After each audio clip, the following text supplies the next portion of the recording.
에스겔서 16장으로부터 함께 공부하겠습니다. 뭐 구약 시대의 예언이어서 좀 딱딱하지만은 그 당시에 백성들을 하나님께서 어떻게 꾸짖으시고 또 회개시키기 위해서 노력했는지를 우리 함께 공부하게 되었습니다.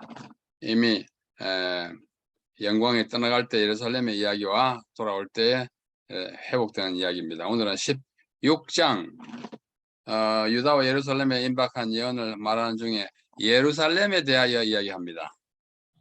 그 다음에는 독수리와 포도나무에 관한 이야기가 나오고요. 그 다음에 개인적 책임, 우리의 모든 구원받고 축복받고 하는 것은 개인의 책임이라는 것을 매우 강하게 이야기하는 장입니다. 18장.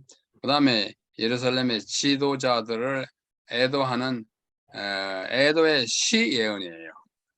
이제 어제도 말씀드린 바와 같이 이스라엘 백성들은 바벨론에 잡혀와 있고 예루살렘에는 아직도 이제 곧 최종적으로 멸망할 예루살렘을 그리고 성전을 앞에 두고 그들이 아직도 정신 못 차리고 있는 형편 가운데 있는 것을 바벨론에 있는 에스겔에게 예언으로 보여주시는 것입니다.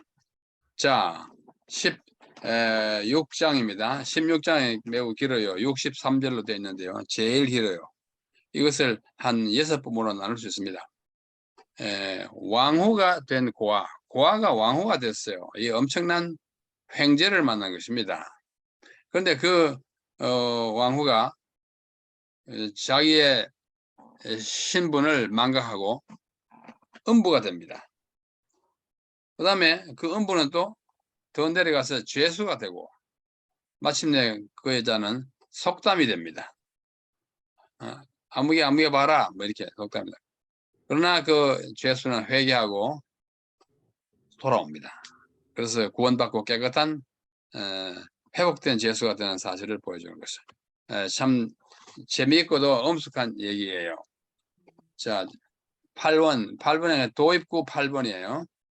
도입구 아시죠? 여호와의 말씀에 내게 임하여 가라사대. 여기서 도입구라고 했습니다.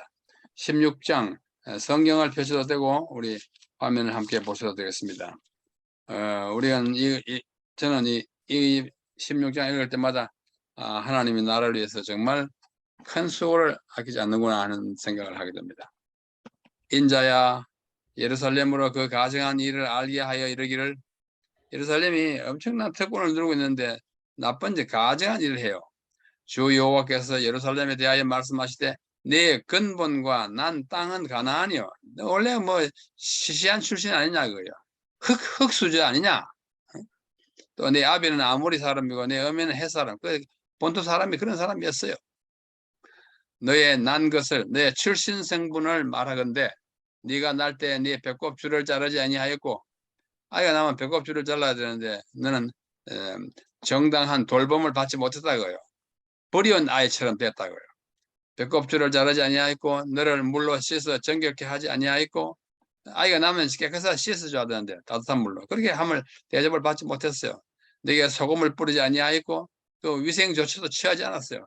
너를 강보에 싸지도 아니하였으니 정말로 형편없는 마치 태어나지 말아야 할 아이가 태어난 것처럼 저 녀석 왜 태어났나 하고 죽도록 내버려두는 그런 상황입니다. 굉장히 참 딱한 그런 출신 성분이 좋지 않는 너희다. 너를 돌아보아 이 중에 한 가지라도 내게 행하여 긍휼히 여긴 자가 없었으므로 네가 나던 날에 네 몸이 꺼린 바 되어 네가 들에 버려진 기아가 됐어요. 버려진 아이. 그러니까 예루살렘 너 출생 성분으로 말하면 내 정말로 보잘것없는 시시한 존재였다. 그때 이제 내가 하나님이 지나가는 나그네로 말씀하는 것입니다. 내가 네 곁으로 지나갈 때 네가 피투성이가 되어 발짓하는 것을 보고 네게 이르기를 그 다리 밑에 내버려 놓은 아이를 만난 하나님이에요. 너는 피투성이라도 살라. 지금 피투성이가 아이가 태어난 아이가 피투성인데도 씻어준 사람이 없어요. 피투성이라도 살아라. 다시 이르기를 너는 피투성이라도 살아라 하고 내가 너로 들의 풀같이 많게 하였더니 네가 크게 자라고 심히 아름다우며 유방이 뚜렷하고 네 머리털에 자랐으나 네가 오히려 벌거벗은 적신이더라. 그래서 버려진 아이를 주스다가 깨끗이 씻어서 이제 인간 되게 하는 것입니다. 사람 되게 하는 것입니다. 내가 네 곁으로 지나갈 때 그러면 하나님은 지나가는 행인처럼 지나가면서 아주 보기 흉한 무슨 물건처럼 버려져 있는 아이를 주스다가 이와 같이 속절없고 가련한 상황에 처해 있는 유대인들, 예루살렘 사람들을 하나님께서는 애굽에서 불러내온 사실을 너 정말로 형편없이 거기서 노예 아니었냐고요. 그 이제 데려다가 이제 인간 구실을 할 만한 사람을 만듭니다. 여기서 가장 중요한 구절은 너는 피투성이라도 살라 하는 점입니다. 하나님께서는 인간의 생명을 너무나 귀하게 보셔서 피투성이라도 아무리 곤경한 처지에 처해 있더라도 삶을 포기하지 말아라. 성경 종교는 생명 종교예요. 죽어가는 생명, 죽은 생명을 다시 살리는 종교입니다. 그래서 우리 교회에서는 그 어떤 정말 시시하게 보이는 생명이라도 고귀하게 봐야 합니다. 하나님께서 인간이 죽게 된 상황에서 고쳐 살려주시기 때문입니다. 그걸 위해서 예수님이 땅에 인간으로 오시고 십자가에 돌아가시지 않았습니까? 여기 보십시오. 너는 피투성이라도 살라. 살라. 생명이에요. 우리 한자의 생명이라는 명자는 목숨명도 되고 명령명도 돼요. 그렇죠. 명령할 때도 이 명자고 생명할 때도 이 명자입니다. 살라, 생명, 명령. 살아라고 하는 것은 하나님의 명령입니다. 너에게 혹독한 시련이 닥치더라도 죽지는 말아라. 혹시 사업이 망하더라도 그 때문에 죽어서는 안 된다. 네가 연애하다가 실패하더라도 자살하지는 말아라. 네 자녀가 내 속을 썩이고 괴롭히더라도 살아야 한다. 누군가가 내 인격을 모독하고 너를 모욕하더라도 죽지는 말아라. 현실이 아무리 절망적이고 아무리 낭망적이더라도 절대로 희망을 포기하지 말아라. 너는 피투성이라도 살아라. 아니 너는 비투성이라도 살아라. 이것이 기독교이고 성경이 말하는 종교입니다. 에라 모르겠다. 뭐 뛰어내리자. 한강에 한강 인도고 지나가다 차 세워놓고 텀벙 뛰어내리면 안 돼요. 절대로 기독교는 죽음을 허용하거나 죽는 일을 방치하는 교회가 선교가 아닙니다.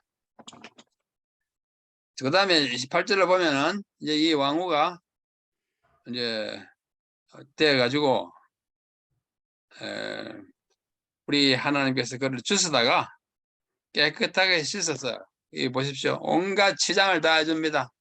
벌거벗은 것을 가려주고 또 너에게 약속 언약하기를 나 주 여호와의 말이다. 내가 물로 너를 씻겨서 내 피를 없이 하며 내게 기름을 바르고 수놓은 옷을 입히고 물돼지 가죽신을 신기고 가는 배로 띄우고 또 명주로 덧입히고 폐물을 주고 손목에 끼우고 팔고리 사슬을 매가지고 이 엄청난 버려진 아이를 데려다가 뭘 만들었어요? 아주 아름다운 여자로 만들었어요. 온갖 장식, 온갖 몸에 치장을 해서 너를 고귀하게 키웠다 이 말입니다. 이와 같이 내가 금과 은으로 장식하고 가는 배와 명주로 수놓은 것을 입고 그래야 마침내 너를 곱고 아름답게 키워서 왕후의 지위에 나갔다. 이스라엘 백성이 애굽에서 거지같이 살다가 나와가지고 하나님의 아내, 하나님의 딸에서 하나님의 아내가 된 것이에요. 왕후가 된 거예요. 그만큼 존중의 영임을 받는다는 뜻입니다. 그래서 이 왕후의 자격을 얻었다는 것은 우리를 하늘 가족으로 삼는 것을 이야기합니다. 그래서 왕후가 되었던 고아가 그 다음에 다시 이 왕후는 음부가 됩니다. 15절로 34절. 그 다음 예수가 되어가는데요. 그러나 항상 그러나가 문제예요. 네가 내 화려함을 믿고 내 명성을 인하여 행음하되 물에 지나가는 자면 더불어 음란을 만행하고 내 몸이 그대로의 것이 되도다. 네가 내 의복을 취하여 색스러운 산당을 내가 너에게 화려한 옷을 주고 뭐 다 금도 주고 은도 주고 했던데 그걸 갖다가 어떻게 해요? 음녀가 되었다는 말은 그걸 다른 남자를 위해서 쓰는 것이에요. 여기서 말하는 다른 남자는 이제 우상입니다. 산당을 섬기고 하나님을 떠나는 이 행위를 음행이라고 했어요. 여기 말하는 음부는 영적 음행을 말합니다. 그런데 표현은 굉장히 육체적 음행으로 이야기하고 있어요. 그가 내가 내 의복을 취하여 색스러운 산당을 너를 위하여 만들고 거기서 행음하니라. 우상을 숭배했다는 뜻입니다. 이런 전무후무하니라. 내가 또 나의 준 금과 은장식으로 너를 위하여 남자 우상을 만들어 행음하고 또 내 수놓은 것으로 그 우상을 입히고 온갖 짓을 나쁜 짓을 다 하는 거예요. 이런 나쁜 여자를 하나님이 사랑하시는 거예요. 내가 내 화려함을 믿고 우리는 다 과거를 잊어버리기가 참 쉽습니다. 그렇게 하면 안 되죠. 화려함을 믿고 엉뚱한 짓. 우리가 아주 가난할 때는 하나님을 잘 의지하다가 좀 부자가 되면 온갖 나쁜 짓을 하는 것 마찬가지입니다. 방금 그 다음에 네가 또 나를 위하여 나 내 자녀를 가져다가 그들에게 드려 제물로 삼았다. 그 말은 자녀를 제물로 삼는 것은 처음부터 하나님께서 금지한 거예요. 몰렉 같은 신에게 자기 자녀를 바쳤습니다. 그거 절대로 하지 말아야 하는데 이스라엘 백성이 그것까지 했어요. 저 암몬 모압 사람들의 나쁜 신앙을 받아들여 가지고 그 가증한 일을 그 밑에 가면 너는 화 있을진저 네가 모든 악을 행한 후에 너를 위하여 누를 건져. 이 누라는 것은 큰 이제 집을 말합니다. 우상 숭배하는 집이에요. 모든 거리에 높은 대를 쌓아두다. 우상 숭배하는 것을 너희들이 만들었다 그럽니다. 그래서 너는 비투성이가 되어서 발짓하는 것을 기억지 아니하고 옛날 잊어버리고 우리는 하나님께 배운 망덕한 사람이 자주 돼요. 그렇게 하면 되지 않습니다. 온갖 그 우상 숭배하는 일을 다 여기다가 만들어 가지고 또 뭐 자기가 아름답고 가지고 있는 좋은 그 감나가는 것을 다 음행을 해서 바치고 마침내 바벨론과 애굽의 그 종교까지 받아들여서 내가 정말로 나쁜 짓을 많이 했다 하는 것을 여기서 말합니다. 그 한가운데 보십시오. 애굽 사람과도 행음했다. 그 말. 애굽 사람을 섬기는 거예요. 하나님을 섬겨야 되는데 애굽 사람을 섬겨요. 그리고 네가 내 손을 내 위에 펴서 내 일용 양식을 금하게 하고 내가 벌 받겠다. 너를 미워하는 블레셋 여자고 내 더러운 행실을 부끄러워하는 자에게 너를 붙여 임의로 하게 하리라. 내가 다 고통을 당할 것이다. 내 음욕이 차지 아니하였으면 아수르 사람과 행음하고 그들과 행음하고도 오히려 부족해가지고 온갖 나쁜 짓을 다 했다. 하나님의 백성은 비록 숫자적으로 적고 가진 것이 적더라도 대국 애굽과 바벨론에 붙어가지고 사는 것은 절대로 형통하거나 성공할 일이 아닙니다. 우리는 작게 보여도 하나님이 함께 하시면 이긴다는 그런 마음을 가지고 나가야 하는데 이스라엘 백성이 그렇게 하지 못했어요. 그래서 하나님 말씀하십니다. 네가 이 모든 일을 행하니 이는 방자한 음부의 행위라. 네 마음이 어찌 그리 약한지 네가 너를 모든 길에 건축하고 대를 우상 숭배하는 이 시설을 들어 이렇게 만들었다. 화려할수록 더 음란함이 짙어지는 이야기입니다. 그래서 16장에 나타나는 이 신데렐라 스토리예요. 예루살렘의 신데렐라입니다. 잘 아름답게 키우는 이야기예요. 정말 형편없는 여자아이를 데려다가 왕후를 삼은 이야기예요. 이 이야기를 통하여 유다가 멸망하고 포로로 잡혀갈 수밖에 없는 이유를 8가지를 16장에서 얘기했습니다. 방금 봤습니다만 첫째, 교만. 자기가 뭐인 것 같아요. 인 줄 알아요. 영적으로 음행, 우상숭배, 물질주의와 우상숭배, 자기가 하나님께서 주신 모든 받은 것을 그 아주 나쁜 일에 인간 재물을 바치고 하나님을 잊어버리고 자신의 음행을 선전하고 돌아다니고 이교국들과의 관계를 신뢰하고 또 도덕적으로 억제로 던져버린 악한 여자로서 그의 모습을 드러내고 있습니다. 신데렐라 스토리입니다. 그래서 이 여자가 다시 죄수가 되고 또 속담이 됩니다. 제가 다 읽지 않겠습니다. 죄인이 됩니다. 형편없는 죄인이 돼요. 하나님께서 그를 어떻게 살려줬는지를 옛날 이야기를 잊어버리고. 그래서 우리 성경 종교는 계속해서 우리 보고 뭐라 그러냐면 기억하라. 역대 연대를 기억하라. 네가 어디서 왔음을 기억하라. 안식일을 기억하라. 기억하는 것은 물론 뭐 고등동물도 기억은 합니다만은 사람처럼 그렇게 기억하지 못하잖아요. 기억하는 것을 우리 주신 그 능력을 주신 것은 사람입니다. 창조자를 기억하라. 네 어릴 때 일을 기억하라. 네가 얼마나 축복을 많이 받았는지 기억하라.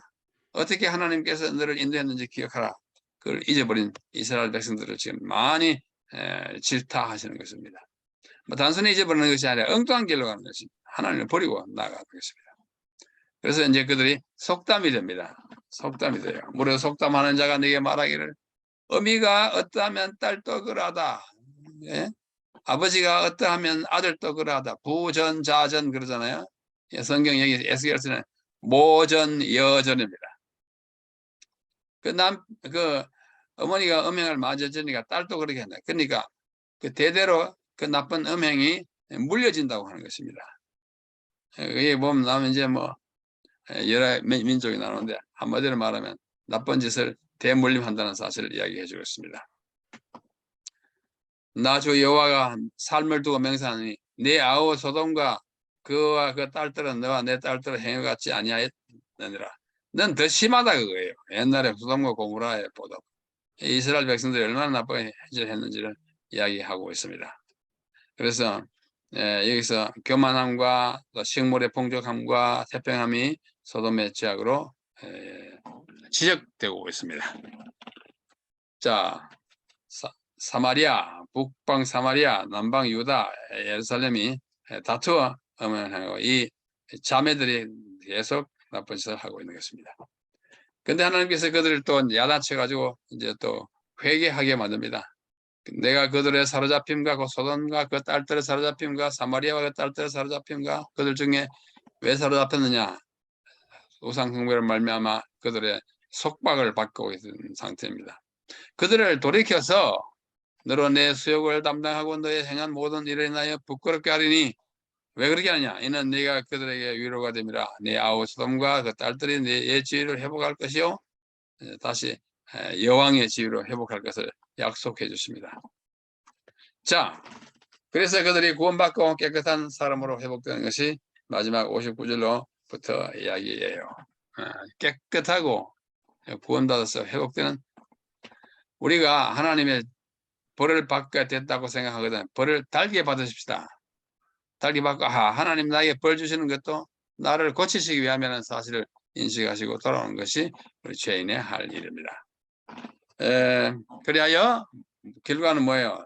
너로 나를 여호와인 줄 알게 하겠다. 이 말을 뭐 에스겔서에 60 몇 번 나오잖아요. 여기서 한 번 더 나옵니다. 자, 16장이 그러하고 17장은 독수리와 포도나무에 관한 비유를 이야기하고 있습니다. 하나님께서는 계속해서 비유를 말씀하세요. 비유를 17장에서는 포도나무와 함께 백향목이 비유하고 있습니다. 이 기별은 아마도 586년 BC 느부갓네살의 제3차 침입이 있기 직전에 주어진 것으로 보입니다. 연대하고 날짜가 많이 에스겔서에 매겨져 있어요. 그러나 여기서는 그 연대가 매겨져 있지 않습니다. 17장은 6개의 부분으로 나눠 있어요. 첫째, 큰 독수리가 나타납니다. 이 큰 독수리는 바벨론 왕 느부갓네살을 말합니다. 와가지고 막 휘젓고 이제 돌아다니죠. 그 다음에 새 종자를 심어가지고 포도나무가 다시 자랍니다. 왜냐하면 이미 이때 포도나무는 우리 15장에서 보지 않았습니까? 나쁜 포도나무로 판명되고 이제 쓸모가 없어요. 너 같은 나무 가지고 뭐에 쓰겠느냐? 쓸모없는 것이 되기 때문에 죽어 없애고. 그 다음에 두 번째 독수리가 오는데 이거는 애굽의 독수리예요. 애굽의 왕 호브라. 첫 독수리는 바벨론의 왕 느부갓네살. 이스라엘이 이제 망해가니까 바벨론이 와서 먹으려고 그러고 또 남방에서는 애굽이 와가지고 아니다 우리가 먹어야 되겠다 서로 막 먹이를 놓고 다툼하는 그런 상황입니다. 그래서 큰 독수리 작은 독수리가 와가지고 그들을 괴롭힙니다. 포도나무는 정죄를 받아서 말라서 없어지고 해석을 17장 11절부터 나타납니다. 그 다음에 마지막으로 메시아 왕국에 대한 하나님께서는 왕국이 때 포도나무를 회복하시는 약속을 마지막으로 주고 끝나고 있습니다. 자, 9번째 도입구입니다. 여호와의 말씀에 내게 임하여 가로사대 인자야 너는 수수께끼와 비유를 이스라엘 족속에 말하라. 왜 수수께끼냐면 직접 느부갓네살이다. 직접 호불하다 하지 않고 큰 녹소리가 온다. 이 비유 수수께끼로 말하는 거예요. 주 여호와의 말씀에 채색이 구비하고 날개가 크고 지시 길고 털이 숱한 큰 독수리 바벨론의 느부갓네살이에요. 그것이 레바논에 이르려 백항목 높은 가지를 취하고 북쪽에서 쳐들어 내려와요. 연한 가지가 꺾어가지고 장사하는 땅에 이르러 상고의 성읍에 두고, 상고라는 것은 장사하는 것을 말합니다. 그 땅에 종자를 취하여 옥토에 심되 소양부터 가시. 바벨론의 느부갓네살은 굉장한 좋게 말하면 세력이 크고 나쁘게 말하면 아주 악해서 동서남북 돌아다니면서 여러 백성들을 다 무찔렀어요. 근데 이제 또 서쪽으로 와가지고 마침내 유다까지. 날개가 크고 털이 많은 큰 독수리에게 물을 받으려고 그 성민 도둑에 그에 의지하는 이제 국제의 여러 나라들을 얘기하는 것입니다. 굉장히 악독한 왕이었어요. 그 다음에 두 번째 다른 독수리 나오는 것은 호브라라고 하는 애굽의 이야기 왕입니다. 여러분이 기억하시는 대로 유다의 마지막 네 왕은 느부갓네살한테 붙었다가 애굽에 붙었다가 왔다 갔다 하다가 양쪽 다 배반받고 마침내 망했어요. 이 포도나무가 정죄를 당합니다. 앞에 15장에서 이미 했는데 그것이 여기서 반복되고 있습니다.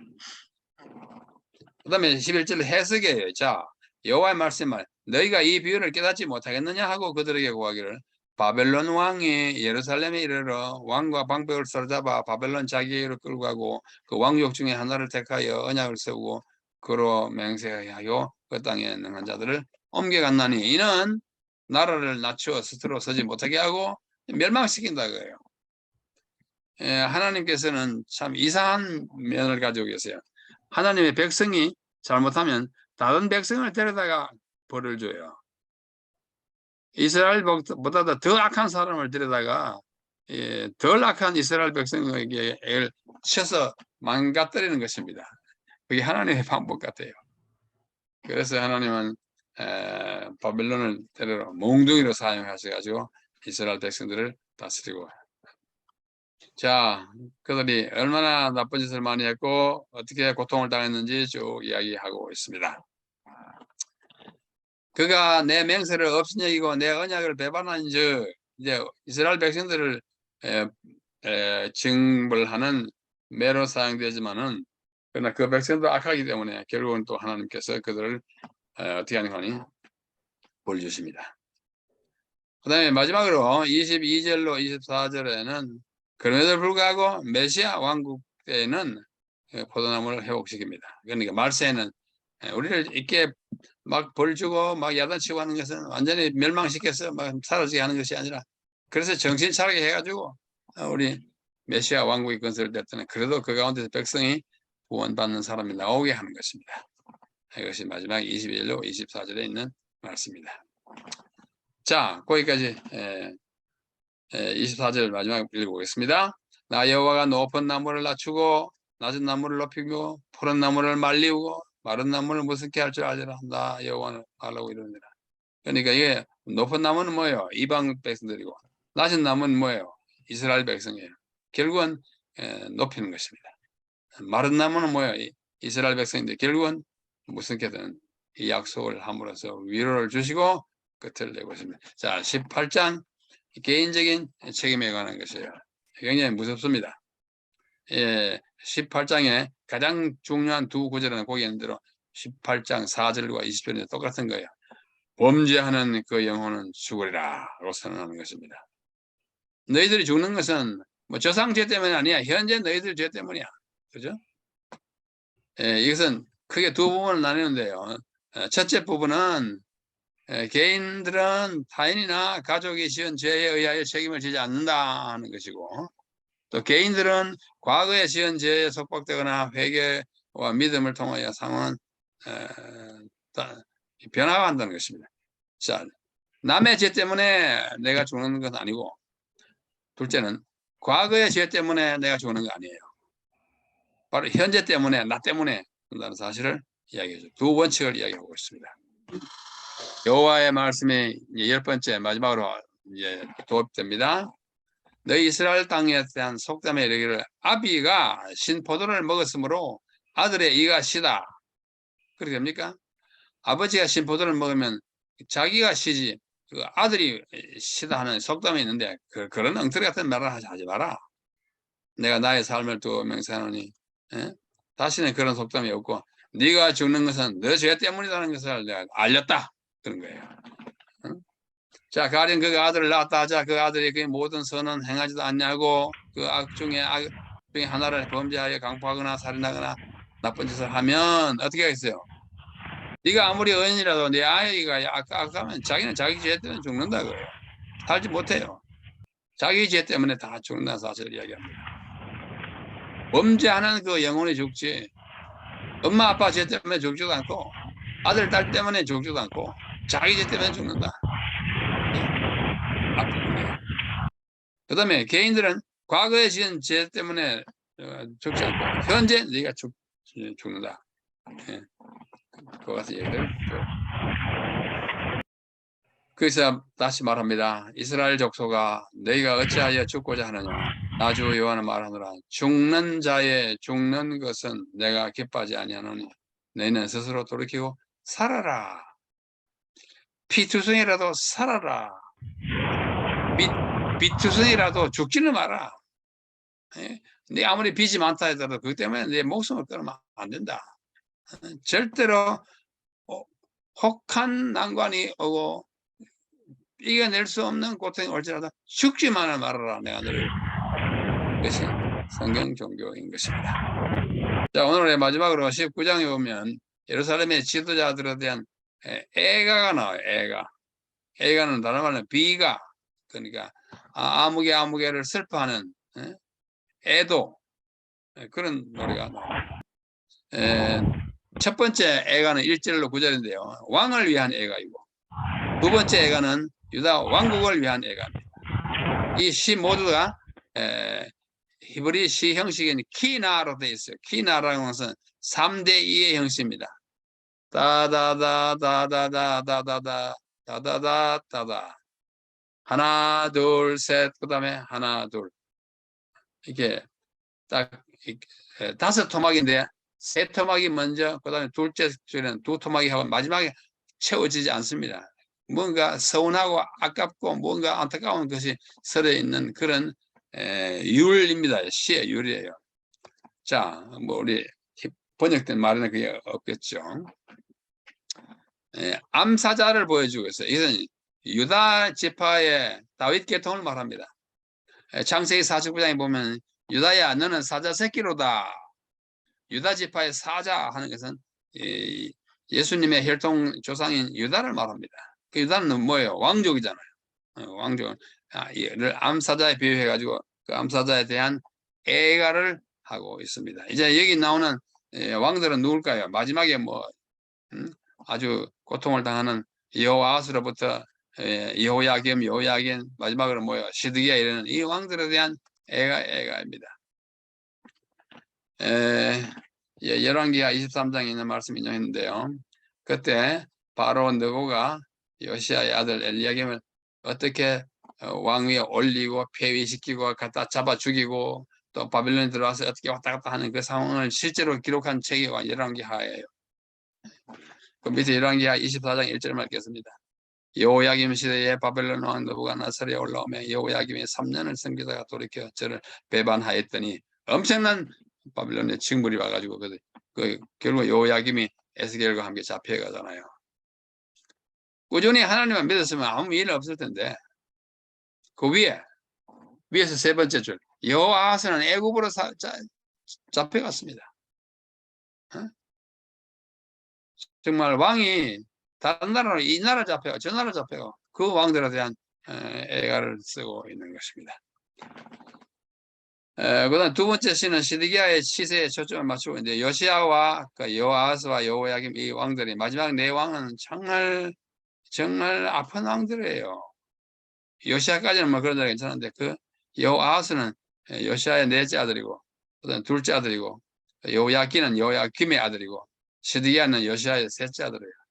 그러니까 요시아가 아들 넷이 있었는데 맏아들은 일찍 죽고 넷째 아들, 둘째 아들, 셋째 아들 이게 다 왕이 됐는데 나라를 망쳐버린 말아먹은 왕들입니다. 이들이 어떻게 했는지를 기록하고 있어요.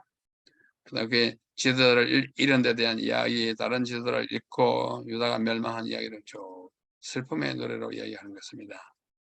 너는 이스라엘 방백들을 위하여 애가 슬픔의 노래를 지어라. 네 어미는 무엇이냐? 암사자라. 암사자 뭐예요? 유다 지파를 말합니다. 왕들을 말합니다. 그가 사자들 가운데 엎드려 젊은 사자 중에서 그 새끼를 기르는데 그 새끼 하나는 키움에 젊은 사자가 되어 식물 움키우는 바 배워 사람을 삼킴에 이방이 듣고 함정으로 그를 잡아 갈고리로 끼워가지고 애굽으로 갔다. 이 애가예요. 호브라 애굽의 왕을 가지고 이 왕을 잡아갔어요. 여호야긴.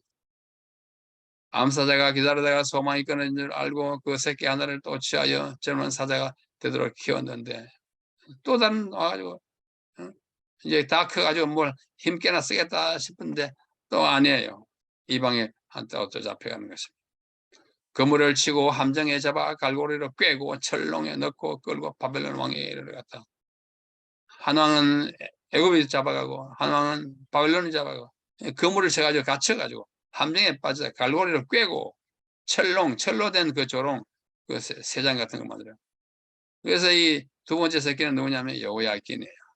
에스겔과 한번 잡혀갔어요. 바벨론은 정말 무서운 나라입니다. 한번 잡혔다면 아주 작살내는 나라예요. 이런 나라에 뭐 붙어가지고 뭘 살아보겠다고 하는 왕들이 다 죽고 없애는 것입니다. 자, 이게 마지막으로요. 유다가 멸망한 7가지 이유가 있습니다. 첫째, 유다는 하나님의 징계에 굴복하지 않고 포로가 임박했는데도 반역했어요. 유다는 하나님의 계시를 거절했습니다. 참 선지자들을 무시하고 거짓 선지자들을 우상 숭배를 받들었어요. 유다는 하나님께서 계획하신 열매 맺는 일의 목적을 성취하지 못했어요. 나쁜 열매를 맺고 악한 포도나무가 된 것이죠. 하나님께 불충성한 역사를 오래 지속했습니다. 어미에서 딸에게로 그 음행을 전수시킨 복수. 유다는 국가의 명맥을 유지하기 위하여 하나님을 의지하지 않고 정치적 동맹에 바벨론과 애굽에 의지했어요. 유다는 남에게 전가할 수 없는 죄 때문에 멸망을 받고 이게 18장이잖아. 죄는 자기가 지은 죄 때문에 죽는 거예요. 유다는 영적으로 이미 죽었고 따라서 그 정치적 생명도 필경 죽을 수밖에 없었다 하는 것이 그 왕이 그렇게 된 이유입니다. 우리 사랑하는 성도 여러분, 우리는 이 땅에 마지막 시대에 마치 멸망해가는 유다에서 그들이 끝까지 죄를 짓다가 다 복사가 멸망했듯이 우리는 오늘날 이 세상 자체가 바벨론이잖아요. 바벨론에 살면서 하나님을 의지해야 되지 유다처럼 바벨론을 의지하면 되지 않습니다. 우리가 앞으로 주님 오셔서 죄를 담당한다면 우리가 지은 죄 때문에 아무래도 우리는 핑계 댈 수 없습니다. 자기 죄 때문에 죽는 것입니다. 이러한 사실을 마음속에 깊이 간직하면서 오늘 또 승리하는 하루, 하나님을 깊이 신뢰한 하루, 그런 하루가 되기를 간절히 바랍니다.